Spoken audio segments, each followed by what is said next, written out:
Assalamualaikum warahmatullahi wabarakatuh.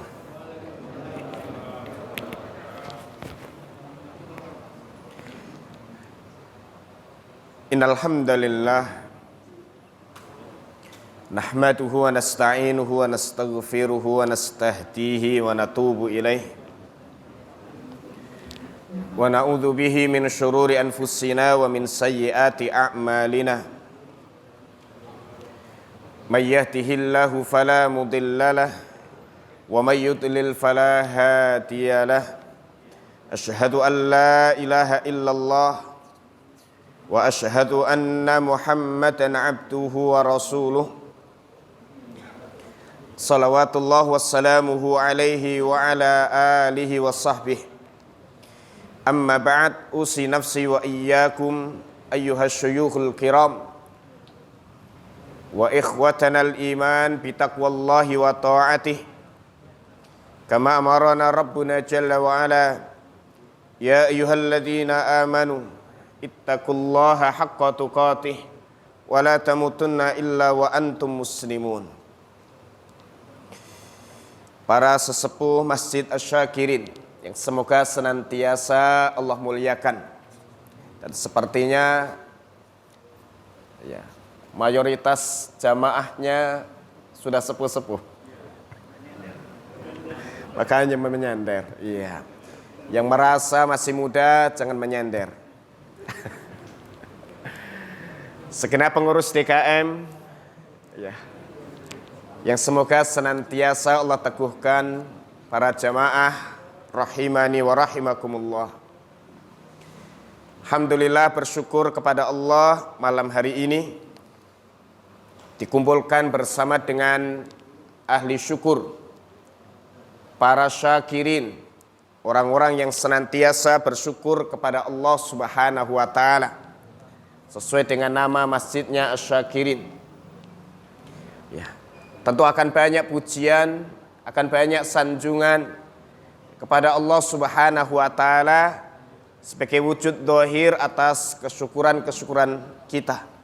Oleh karenanya malam hari ini saya pribadi bersyukur kepada Allah Subhanahu wa ta'ala, memuji Allah atas nikmatnya yang tiada terkira, dan terkhusus malam hari ini sesuai dengan yang dijadwalkan mengisi kajian Tazkiyatun Nufus di Ahad pekan keempat dari setiap bulannya. Para santri kami di Panti Asuhan Marhamah yang di atas sana, Pak, Kampung Ceker, punya slogan tak kenal maka ta'aruf. Tidak kenal maka kenalan dulu, ya. Tentu kami di sini ini seusia dengan anak atau boleh jadi cucu Bapak sekalian, ya.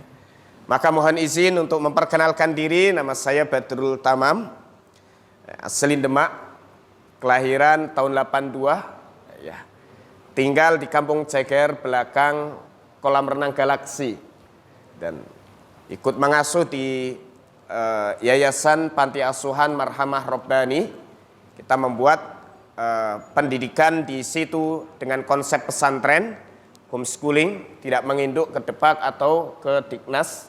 Kami formulasikan materi pelajaran untuk para santri, dan yang utamanya adalah hifdzul Quran dan life skill. Aktivitas yang kami jalani adalah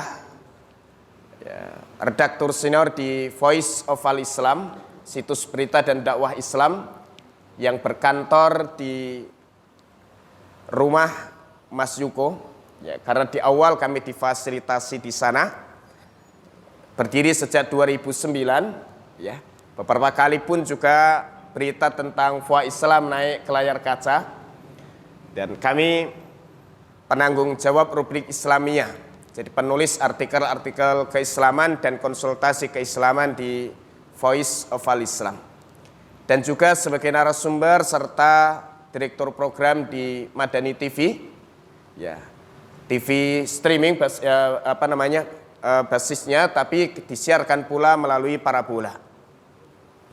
sudah berusia kurang lebih 6 masuk tahun yang ke-7.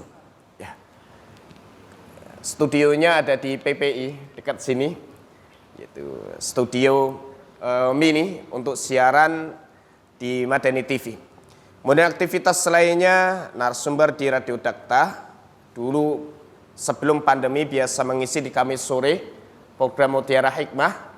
Tapi karena pandemi, Radio Dakta mengambil siaran dari Madani TV yang disiarkan sekarang di hari Selasa untuk program kami, dan di Jumat pagi login dialog interaktif.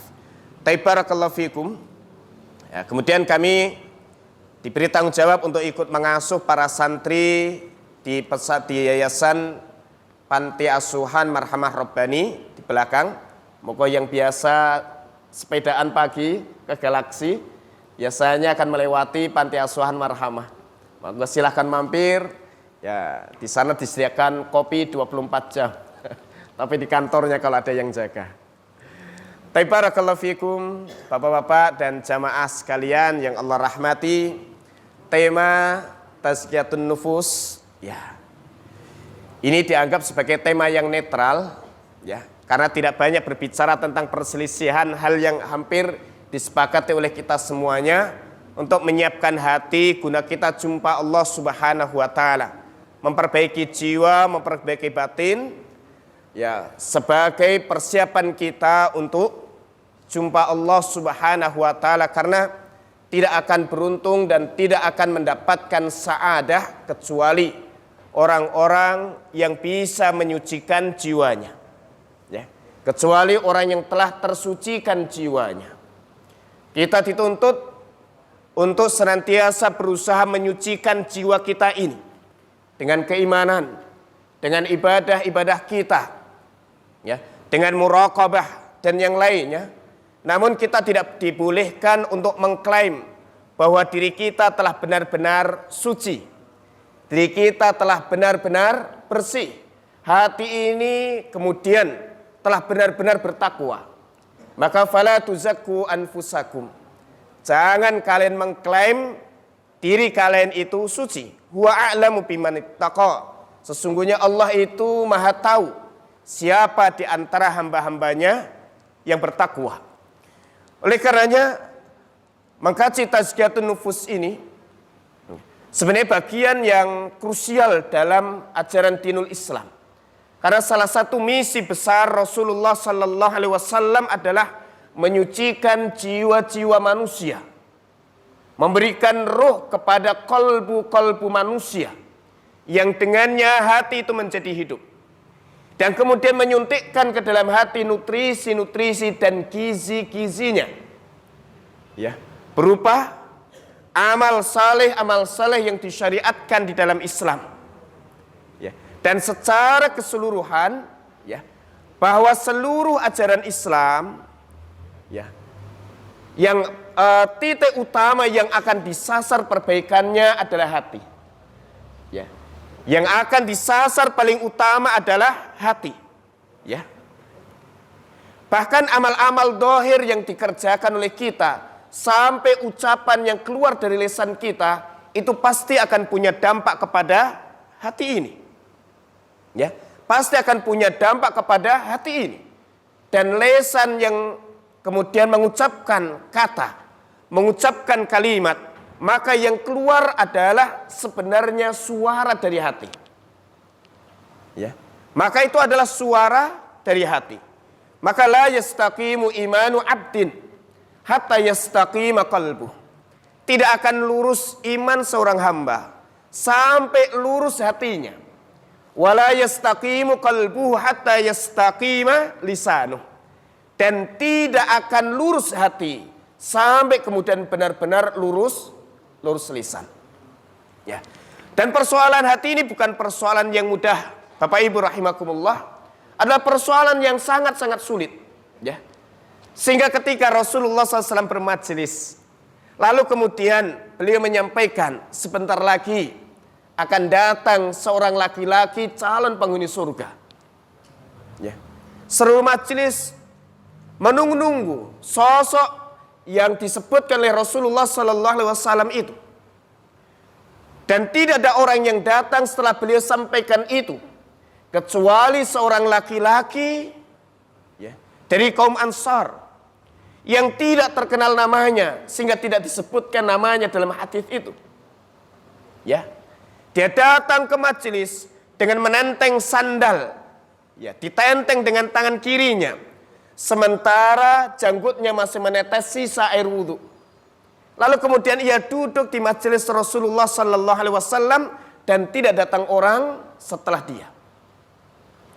Namun para sahabat hampir tidak percaya, mana mungkin dia tidak terkenal ya ilmunya, tidak terkenal dengan ibadahnya, tidak terkenal dengan kelebihan-kelebihan yang dimiliki oleh sahabat-sahabat senior lainnya.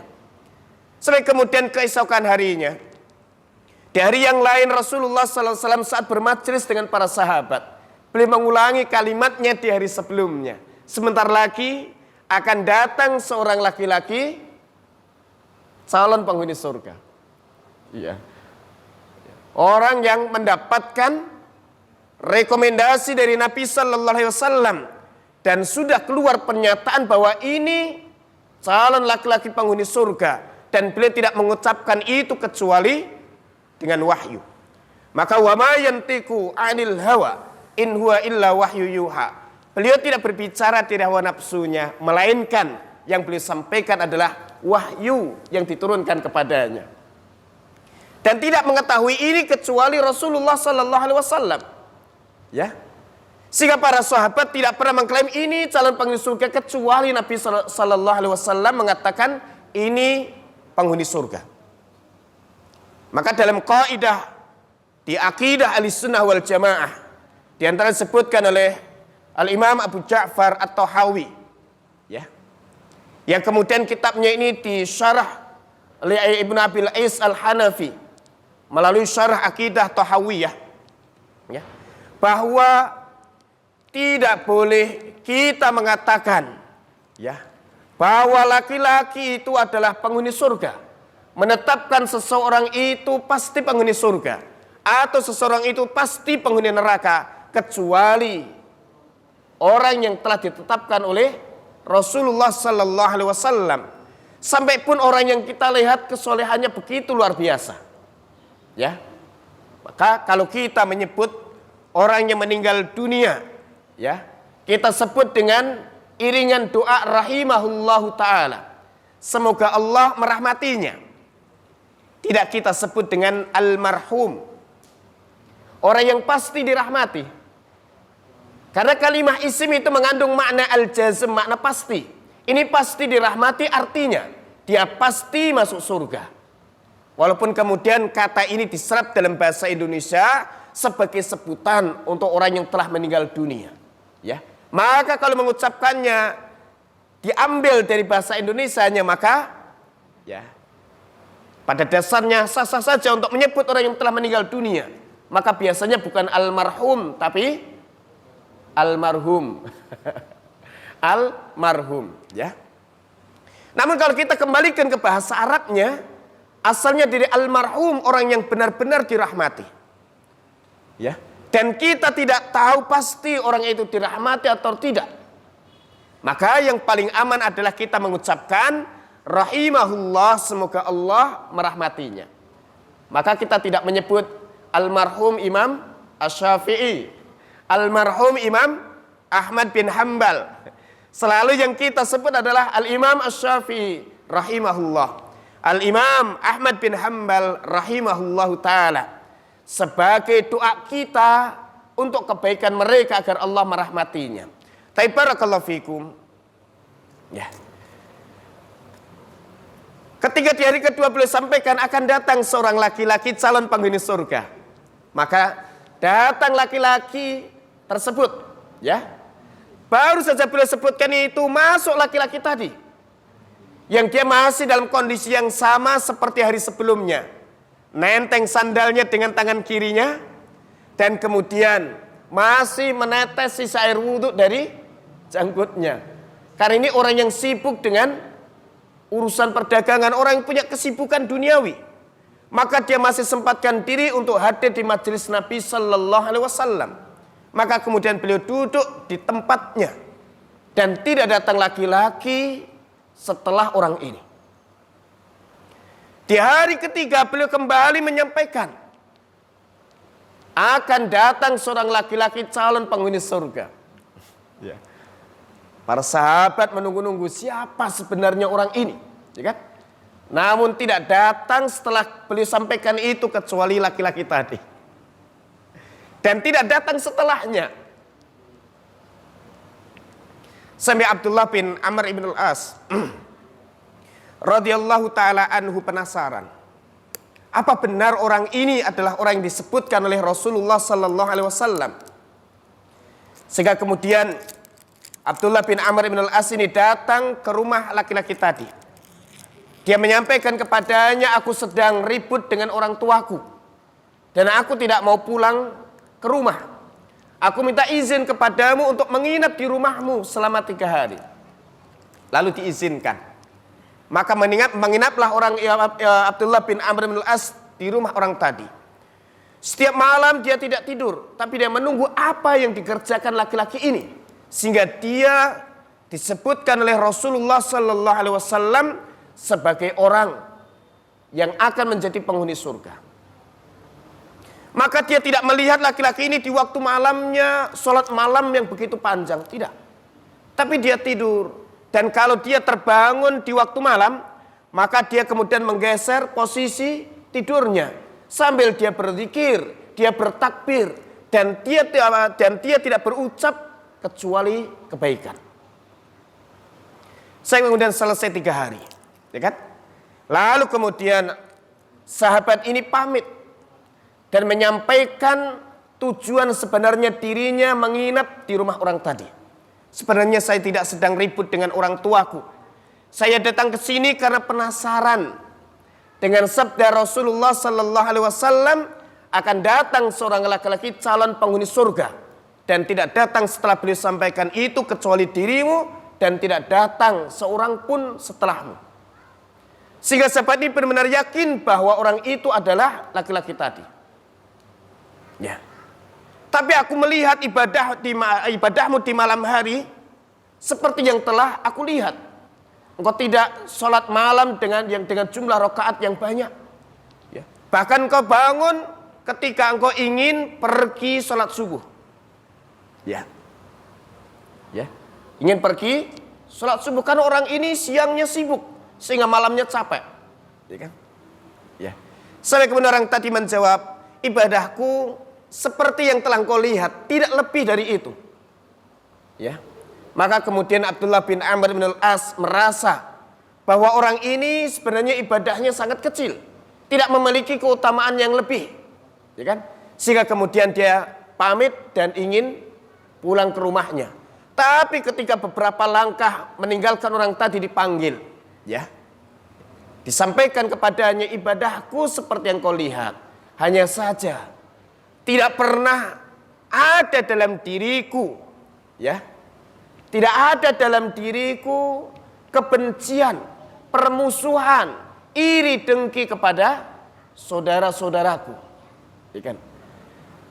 Lalu kemudian Abdullah bin Amr ibn al-As menjawab, itulah ibadahmu yang istimewa.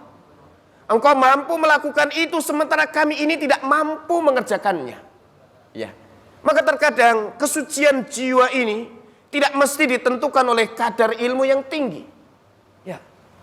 Tapi bagaimana seseorang mampu untuk mengelola dan juga memanage hatinya dengan sebaik-baiknya. Ya. Oleh karenanya, Bapak Ibu rahimakumullah, di dalam surah Asy-Syams, ya, ini surah yang diawali dengan sumpah terbanyak dari surat-surat yang ada dalam Al-Quran. Ya.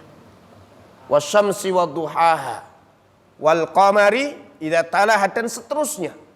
Sampai kemudian Allah bersumpah dengan 11 makhluknya. Untuk menunjukkan keagungan Allah Subhanahu wa taala yang telah menciptakan makhluk-makhluk tersebut. Lalu kemudian diikuti qad aflaha man zakkaha wa qad khaba man dassaha. Sungguh beruntung, ya, sungguh akan beruntung, akan mendapatkan kebahagiaan siapa itu? orang yang bisa menyucikan jiwanya. Wa qad khaba man dassaha, dan sungguh celaka orang yang mengotori jiwanya. Ya. Sungguh beruntung orang yang mampu menyucikan jiwanya. Dan celaka orang yang mengotori jiwanya. Ini disebutkan setelah Allah bersumpah dengan 11 makhluknya. Allahu Akbar. Ini menunjukkan bahwa tema tazkiyatun nufus ini adalah tema yang sangat penting. Karena dialah yang menentukan keselamatan seorang hamba. Dan itu disebutkan oleh Dr. Ahmad Farid dalam kitabnya Tazkiyatun Nufus. Ya. Mungkin kami akan pakai panduan kitab ini Pak ya. Ya. Kitab Tazkiyatun Nufus. Ya. Yang beliau ambilkan dari karya Ibnul Qayyim. Ya. Dan ini beliau terkenal sebagai ulama yang punya konsentrasi terhadap Tazkiyatun Nufus. Maka karya-karya beliau itu banyak sekali berbicara tentang hati sehingga beliau kadang disebut sebagai dokter hati. Ya kan? Kemudian Ibnu Rajab Al-Hambali. Ya. Al-Hafidh Ibnu Rajab Al-Hambali. Keluasan ilmunya tidak diragukan lagi. Bahkan kalau kita baca salah satu karya beliau, Jami'ul Ulum wal Hikam. Jami'ul Ulum wal Hikam. Ini syarah terhadap Arba'in Nawawiyah yang kemudian beliau sempurnakan hadisnya menjadi 50. Maka kalau membaca kitab Jami'ul Ulum wal Hikam, kita akan mendapatkan kekayaan ilmu dari kitab ini. Detail beliau di dalam ya mengupas hadis-hadisnya, dan detail pula beliau di dalam menjelaskan matan atau isi kandungan serta kaitan-kaitan dengan hadis yang disebutkan. Ya. Maka mengkaji Jami'ul Ulum wal Hikam, kita akan mendapatkan limpahan ilmu yang luar biasa dari Al-Hafidh Ibnu Rajab Al-Hambali. Dan beliau inilah yang pertama mensyarah Sahih Al-Bukhari dengan judul Fathul Bari. Namun beliau tidak sampai tuntas karena beliau keburu wafat. Dan kemudian dituntaskan, ditulis di syarah ulang. Ya, dengan penjelasan yang begitu detail oleh Al-Hafidh Ibnu Hajar. Ya, judul kitabnya sama Fathul Bari. Maka kalau nanti mencari Fathul Bari di Maktabah Syamilah, itu nanti ada dua pilihan. Yang ditulis oleh Al-Hafidh Ibnu Rajab Al-Hambali, dan yang kedua adalah yang ditulis oleh Al-Hafidh Ibnu Hajar Al-Asqalani atau Al-Hafidh Ibnu Hajar Al-Asqalani. Semoga Allah merahmati kedua ulama besar ini. Kemudian yang ketiga diambilkan dari karya Imam Al-Ghazali, yang dikenal sebagai ulama ahli tasawuf. Ya, dan kemudian punya karya besar, salah satunya adalah Ihya Ulumiddin. Karena ketajaman firasat beliau dan ketajaman basirah beliau bahwa kelemahan dan kemunduran umat Islam ini diakibatkan karena lemahnya ilmu. Dan mulai tidak punya perhatian kepada ulum syar'iyah, dan mereka mulai menjauhi para ulama. Ya, maka di antara jatuhnya ya Masjid Al-Aqsa ke tangan tentara-tentara salib, jatuhnya Palestina, ya, dan kalahnya kaum muslimin dari orang-orang kafir di perang salib, itu analisa beliau karena lemahnya kaum muslimin terhadap ilmu. Ya. Sehingga kemudian beliau menulis Ihya Ulumiddin. Ya, kemudian dari tulisan ini dan gerakan keilmuan beliau, maka kemudian lahirlah generasi-generasi yang handal. Maka diantaranya adalah Salahuddin Al-Ayyubi, dan kemudian kurang lebih 80 tahun setelah ditulisnya kitab Ihya Ulumiddin ini, ya, negeri Syam, ya, Palestina, Baitul Maqdis itu bisa dimerdekakan dari tentara-tentara salib. Ya. Maka di antara sebab kejayaan umat ini adalah kembalinya mereka kepada ilmu Islam dan berpegang teguh kepadanya. Serta menjadikan para ulama sebagai imam-imam mereka, ya, sebagai penerang-penerang dalam jalan hidup mereka. Ya. Kalau umat ini kemudian kembali kepada ilmu dan kemudian bermakmum kepada para ulama, maka langkah perjuangan mereka itu akan benar, sehingga mereka itu akan benar-benar dirahmati dan ditolong oleh Allah Subhanahu wa ta'ala. Maka di antara gerakan musuh adalah merusak keilmuan Islam. Di antaranya mereka produksi pemikiran-pemikiran yang mereka sebut modern. Dengan liberalisasi Islam, pluralisme, apalagi sekularisme, dan sebagainya. Yang itu kemudian disuntikkan kepada kaum muslimin. Agar mereka kemudian terpengaruh dengan pandangan-pandangan yang mereka sebut kadang pandangan netral, pandangan moderat. Tapi sebenarnya kemoderatan itu dengan mengorbankan Islam. Nah, maka sebentar lagi kita masuk bulan Desember, akan ada pertarungan pemikiran, ya, berkaitan dengan ucapan selamat Natal, ya. Dan ini tidak masuk bahasan kita di malam hari ini, ya. Maka mereka berusaha untuk merusak pemahaman kaum muslimin. Dan bahkan mereka berusaha menyibukkan kaum muslimin dari menguasai ilmu-ilmu syar'i. Sehingga kemudian ditawarkan kepada kaum muslimin, ya, kemajuan duniawi dengan ilmu-ilmu eksakta. Sehingga kemudian terjadi dikotomi pendidikan. Dan itulah yang dijalankan oleh Belanda dengan kemudian membatasi pelajaran Islam untuk kalangan-kalangan tertentu, yang kemudian disimbolkan dengan simbol-simbol yang bisa membatasi gerak mereka. Di antara dengan simbol sarung, ya kan? Simbol yang kemudian seolah dengan itu mereka tidak bisa bebas untuk bergerak, dan mereka tidak layak untuk masuk kepada ranah-ranah, ya, pemerintahan, ranah-ranah yang berkaitan dengan urusan keumatan, yang berkaitan dengan urusan duniawi mereka. Lalu kemudian ada juga yang mereka fokus pada pelajaran-pelajaran umum dengan dibatasi dari pelajaran agama. Dan di antara cara mereka adalah menjauhkan kaum muslimin dari ulamanya. Sehingga kemudian senantiasa membuat framing negatif. Membunuh karakter dari para ulama-ulama tersebut. Dan ini akan senantiasa ada, ya. Sehingga kaum muslimin perlu menyadari ini, sehingga harus membangun semangat untuk menuntut ilmu dan memiliki kepercayaan kepada ulamanya. Ya, karena salah satu penyakit terhadap hati kita, Bapak Ibu rahimakumullah, saya bawa kitab Adab Thalibul Ilm. Ini karya Syekh Dr. Anis Ahmad Karzun. Beliau adalah ahli qiraah dan beliau tulis kitab ini sebenarnya lebih khusus untuk para santri penghafal Al-Quran, ya. Maka beliau tulis di bab di poin yang keempat dari adab bagi para penuntut ilmu adalah tauqirul ulama wa majalisil ilm, memuliakan ulama dan majelis-majelis ilmu. Yang kemudian beliau sebutkan bahwa para ulama adalah wali-wali Allah Ta'ala, ya, ya. Beliau dasarkan kepada riwayat yang disebutkan oleh Al-Khatib Al-Baghdadi dari perkataan Imam Asy-Syafi'i dan Imam Abu Hanifah. Semoga Allah merahmati kedua imam besar ini. Ya, keduanya berkata, "In lam yakunil ulama'u awliya Allah, falaisa lillahi wali." Kalau para ulama itu bukan wali Allah, maka tidak ada wali Allah di muka bumi ini. Ya. Maka kalau di masyarakat kita dikenal wali songo.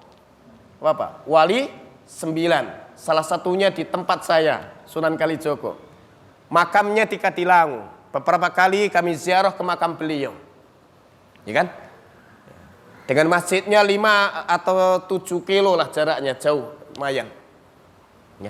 Maka wali-wali yang ada di tanah Jawa ini adalah utusan pemerintah khilafah Utsmaniyah untuk mengajari umat ini tentang Islam. Jadi tugas mereka yang paling utama adalah berdakwah. Sehingga dengan ilmu yang mereka punya, dengan dakwah yang mereka emban, mereka mendapat julukan wali. Bukan karena kesaktian mereka, ya kan?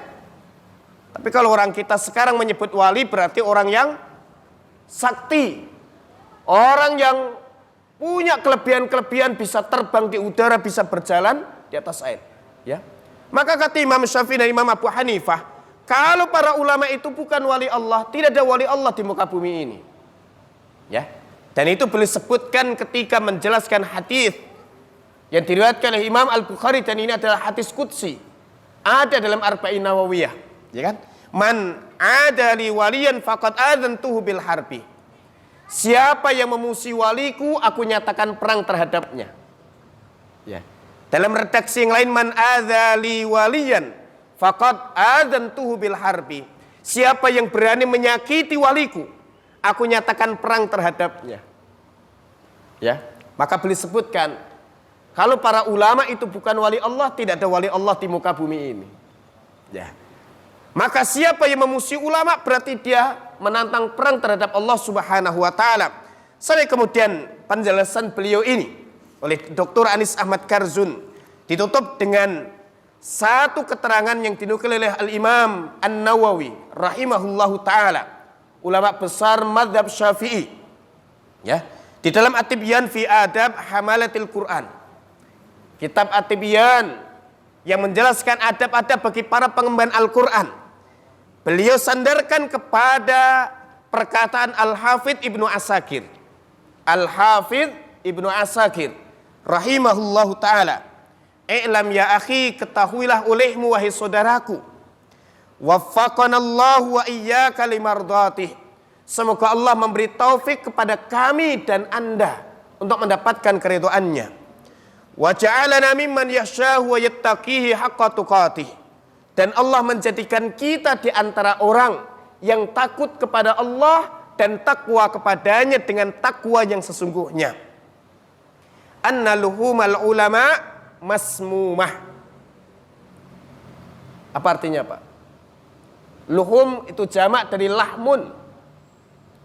Di Al-Quran ada lahmul khinzir, daging babi. Jadi luhum adalah daging. Al-ulama, masmumah itu mengandung racun. Sering diterjemahkan bebasnya, daging para ulama itu beracun. Ini perkataan Al-Hafidh Ibnu Asakir. Daging para ulama itu berbisa kalau menyentuhnya, menghinanya, menzaliminya, dia akan terkena dampak buruknya, akan terkena bisanya. Lalu kemudian beliau sebutkan wa'adatullah fi haqqi astari muntaqisihim ma'lumah. Orang yang biasa merendahkan para ulama itu berdasarkan adat kebiasaannya. Allah akan hinakan orang itu. Wa anna man atlaqa lisanahu fil ulama'i bithalbi. Orang yang lisannya lancang terhadap para ulama, aibil aibi wal intiqas, dengan mengumbar aib ulama, dengan merendahkan ulama, ya. Apalagi sampai apa, Pak? Memenjarakannya, mengkriminalisasinya. Apa yang beliau sampaikan? Ibtalahullah, ya. Ibtalahullah ta'ala qabla mautihi bi mautil qalbi. Maka Allah akan menghukumnya dengan dimatikan hatinya sebelum mati badannya. Ya. Allah matikan hatinya sebelum dimatikan badannya. Maksudnya adalah Allah sesatkan hatinya sebelum Allah matikan jasadnya. Sehingga dia akan meninggal dalam kondisi hati yang mati. Hati yang menyimpang, hati yang tersesat. Dan ini adalah seburuk-buruk kondisi orang yang meninggal dunia. Maka doa yang disebutkan di dalam surah Ali Imran, doanya orang-orang berilmu yang mereka sangat takut sekali kalau sampai tersesat di akhir hayatnya. Ali Imran ayat yang ke-8. Bunyinya apa, Pak? Rabbana la tuzigh qulubana ba'da idh hadaitana wa hab lana min ladunka rahmah innaka antal wahhab. Ya. Kata Imam Ibnu Jarir At-Tabari, Ini adalah doa minta husnul khatimah dan berlindung dari su'ul khatimah. Saya belum pernah temukan dari hadis Nabi doa yang redaksinya Allahumma inni as'aluka husnal khatimah wa a'udzubika min su'il khatimah. Kami belum pernah temukan. Dan sepertinya memang tidak ada dari hadis Nabi seperti itu. Tetapi ini isinya baik. Kalau berdoa kepada Allah minta ini dibolehkan, tidak menyimpang. Karena isinya kebaikan dan doa itu tidak mesti harus ada redaksinya di Al-Quran atau di sunnah Nabi Sallallahu Alaihi Wasallam. Ya kan? Namun kalau kita mendapatkan doa dalam Al-Quran atau dalam hadis yang itu sesuai dengan maksud dan keinginan kita, maka mengambil doa dari Al-Quran dan sunnah itu lebih utama. Karena ada jaminan benarnya. Ada keberkahan karena disebutkan dalam Al-Quran. Dan ada keberkahan karena telah dilisankan oleh Rasulullah Sallallahu Alaihi Wasallam. Dan yang berikutnya adalah di sana ada nilai ittiba dan ihya'us sunnah. Mengikuti sunnah Nabi SAW dan menghidupkan sunnah beliau. Dan dengan itu ada pahala yang besar. Ya. Dan itu ada pahala yang besar. Maka di antara doa husnul khatimah adalah Rabbana wahai Rabb kami, la tuzigh qulubana, jangan engkau sesatkan hati kami. Jangan engkau sesatkan hati kami. Karena ini pusatnya hidayah. Ini jadi pusatnya kesesatan. Ya. Pusatnya di mana, Pak? Di hati. Maka yang diminta adalah Rabbana la tuzigh qulubana. Wahai Rabb kami, jangan engkau sesatkan hati kami. Terkhusus ketika kami akan menghadapi kematian. Ba'da idh hadaitana, setelah sekian lama engkau beri petunjuk kepada kami. Ya. Karena nilai seseorang itu ditentukan pada akhir hayatnya. Dan tidak ada jaminan bagi setiap kita bahwa akhir hayat kita benar-benar husnul khatimah. Akhir hayat kita itu benar-benar kita syukur, kita sabar, kita ridho, belum tentu. Ya, karena saat seseorang diuji dengan sakit boleh jadi yang begitu parah. Orang terpapar COVID, ya kan? Panik. Padahal dia sudah begitu sudah rajin ke masjid. Kadang dia berkata, ya Allah, aku sudah rajin ke masjid. Kenapa engkau kasih ujian seperti ini kepada aku? Ya, dia menunjukkan sikap tidak terima kepada ketentuan Allah ini. Memandang bahwa ketetapan Allah itu isinya keburukan untuknya. Dan ana inda dhanni abdi bi. Firman Allah Ta'ala, aku ini bersama dengan prasangka hambaku. Aku sesuai dengan prasangka hambaku. Kalau hamba berkata kepada Allah, ya Allah engkau berbuat buruk kepadaku, maka apa yang menimpa dia adalah keburukan. Padahal aslinya musibah itu adalah nikmat. Tapi karena sikapnya kepada Allah itu buruk, maka kemudian nilai dia sesuai dengan prasangka dia kepada Allah Subhanahu wa taala. Maka ada satu pesan Rasulullah sallallahu alaihi wasallam di akhir hayat beliau ini, Pak. Penting sekali. Beliau sampaikan 2 hari sebelum wafatnya. Dan ini disebutkan oleh Imam Al-Bukhari di dalam sahihnya. Dan disebutkan di dalam Ar-Rahiqul Mahtum oleh Syekh Shafi Rahman Al-Mubarakfuri. 2 hari sebelum wafatnya Rasulullah sallallahu alaihi wasallam dalam sakit kerasnya, beliau sampai tidak bisa ke masjid. Maka beliau berpesan, ala la yamutu ahadum minkum illa wa huwa yuhsinu dhanna billah. Janganlah salah seorang kalian itu meninggal dunia kecuali dalam kondisi berprasangka baik kepada Allah Subhanahu wa taala. Ini menunjukkan apa? Bahwa ketika seseorang diuji dengan sakit yang berat, bahkan terkadang kalau sakit sudah mendekati kematian seseorang, itu semakin berat dia merasakan sakit yang dideritanya. Ya, maka terkadang setan datang untuk menggelincirkan dia. Atau memang bawaan sikap sifat dia yang hatinya jarang terhubung kepada Allah Ta'ala. Ya, sehingga dia jauh dari zikir. Sehingga Allah pun tidak mau meneguhkan dirinya sampai dia berprasangka buruk kepada Allah Ta'ala. Dan Allah itu sesuai dengan prasangka hambanya. Taib, wahai Rabb kami, jangan kau sesatkan hati kami setelah kau beri petunjuk kepada kami. Jangan kau sesatkan hati kami di akhir hayat kami. Setelah sekian lama kau beri petunjuk kepada kami. Wahab lana min ladunka rahmah. Anugerahkan kepada kami dari sisimu rahmah. Terutama di akhir hayat kami ini ya Allah. Sesungguhnya Engkau adalah zat yang maha pemberi. Maka tadi, siapa yang lesannya lancang terhadap ulama, merendahkan mereka, mengumbar aib mereka, suka mengomongkan kejelekan-kejelekan tentang ulama, bahkan sampai mereka berani menzalimi para ulama, memusuhi para ulama, maka biasanya Allah akan menghukum mereka dengan matinya hati sebelum matinya fisik. Karena para ulama itu menyampaikan ilmu yang bisa memberikan kehidupan kepada hati, lalu dia membenci orang yang mengemban ilmu itu, maka hukumannya adalah sebanding dimatikan hatinya sebelum mati fisiknya. Dan kemudian beliau bacakan surah An-Nur ayat 63. Falyahdharil ladzina yukhalifuna an amrih an tusibahum fitnah au yusibahum adzabun alim. Ya.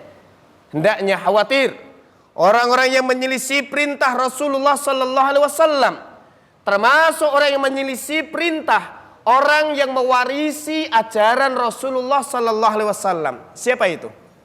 Para ulama. Innal ulama warathatul anbiya. Para ulama pewaris para nabi.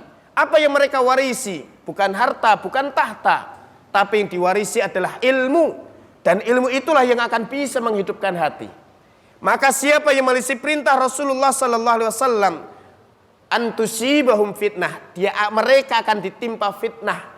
Dan fitnah di sini adalah kesesatan, kekufuran, penyimpangan, ketergelinciran, atau mereka itu akan ditimpa azab yang pedih. Tapi barakallahu fikum, maka hukuman berat ini ya ditujukan kepada orang yang membenci ilmu dan memusuhi para ulama, ya. Sehingga kemudian dihukum dengan matinya hati, dan itu adalah seberat-berat hukuman Allah Ta'ala yang terkadang seseorang tidak merasa kalau itu adalah hukuman. Makanya hukuman terhadap orang munafikin apa Pak? Fi tughyanihim ya'mahun. Kami biarkan mereka terombang-ambing dalam kesesatannya, merasa benar, merasa suci, merasa di atas kebenaran. Bahkan mereka suka merendahkan orang-orang beriman. Sehingga mereka terombang-ambing dalam kesesatannya, dan Allah tutup hatinya dari petunjuk. Oleh karenanya, meminta kepada Allah perbaikan hati, keteguhan hati di atas iman, dan kecenderungan hati kepada ketaatan adalah salah satu kebutuhan pokok kita. Dan itulah yang doa yang paling banyak atau paling sering dibaca oleh Rasulullah sallallahu alaihi wasallam, sampai salah seorang istrinya heran. Ummu Salamah heran, "Ya Rasulullah, kenapa engkau banyak membaca doa itu?" Kemudian beliau sebutkan, "Wahai Ummu Salamah, sesungguhnya hati manusia itu di antara dua jari dari jemari Allah Ta'ala. Dan Allah berkehendak sesukanya terhadap hati itu. Ima Allah akan luruskan atau Allah akan bengkokkan." Yaitu doa, "Ya muqallibal qulub, tsabit qalbi ala dinik." Wahai zat yang membolak-balikkan hati, teguhkan hatiku di atas agamamu. Ini doa yang paling banyak atau paling sering dibaca Rasulullah sallallahu alaihi wasallam, dan ada tambahan lagi, Allahumma musarrifal qulub, sarrif qulubana ala ta'atik. Wahai zat yang mengarah-arahkan hati, senantiasa arahkan hatiku untuk taat kepadamu.